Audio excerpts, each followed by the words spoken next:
Welcome to Daily Life Connection. Thank you for joining me again today. We're going to continue to look at hindrances to knowing who God really is.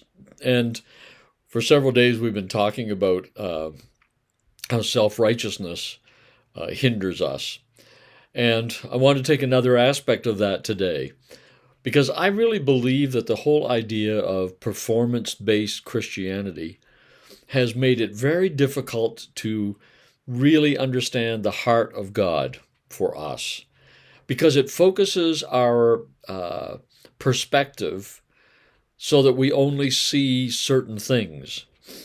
To me, self-righteousness is like a knothole in a board fence, and you're looking through it and you're trying to see the parade going by, but you can only see one little aspect sort of that parade. Or it's like I don't know if you ever remember the poem, The Six Blind Men of Hindustan, who went to see an elephant, and because they were blind, one touched the leg and said it's like a tree, one touched the trunk and said it's like a snake, and one touched the tail and said it's like a rope. And because they were, I feel like that's what self-righteousness does to it. Jesus actually said to the self-righteous Pharisees, "You're blind. You're like the blind, groping around."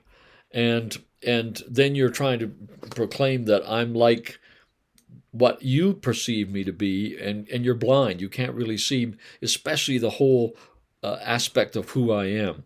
Self-righteousness does that to us.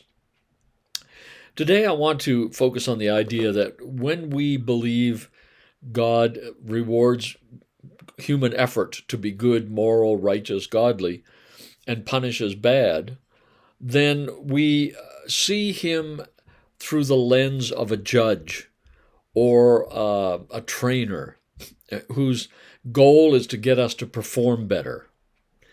And when we do that, we don't understand the full heart of God. In fact, I believe it skews how we see him and how we respond to him, and what we think how other people should relate to him as well. So this idea that God is, the rewarder of performance, it makes us see him from a wrong perspective.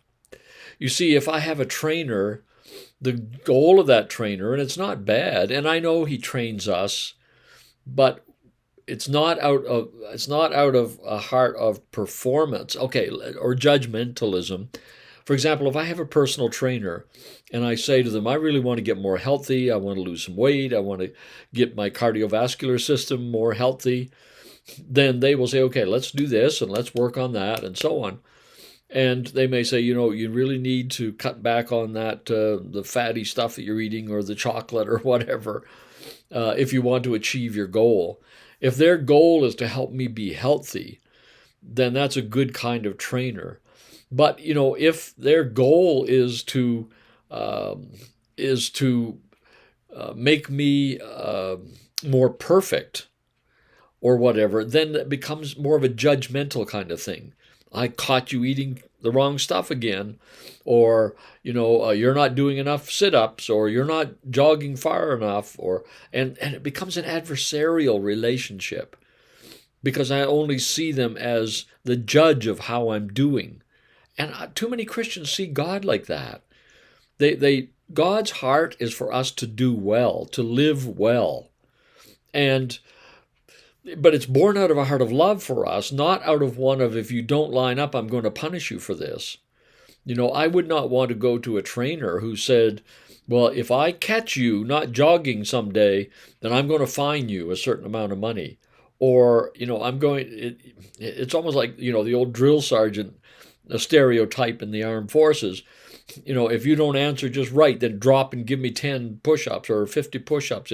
There's punishment involved, and people don't love the drill sergeant. They fear him maybe, and yes, he can whip them into some shape, but it's born out of fear, not out of relationship.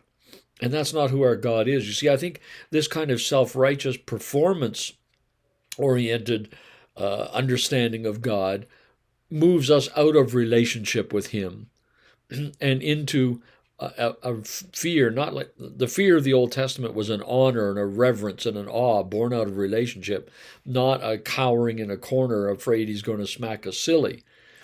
It wasn't that kind of fear. And so for me, the idea of human performance being what God wants, if that's our image of him, then it's like the blind men going for the elephant. You're only getting hold of one part of him. You're not understanding the whole thing. You're not in awe of him because you think you have figured him out and that he's going to reward good behavior and punish bad behavior. And so then all of your relating to him is seen in that way. I'll hide my bad behavior from him. I'll make sure he sees my good behavior. And, Jesus addressed that in Matthew chapter 6. And he said, the performers, they love to pray loud and long. They love to be seen giving. They want their performance to be seen because they are believing that is what validates them as followers of God. Well, lots of stuff to think about today. Don't let the concept that God wants you to perform more than he wants your heart, don't let that shape how you see God. Because first and foremost and overall, his heart is for us to do well, and he'll do anything he can to help us achieve that. That's good news today.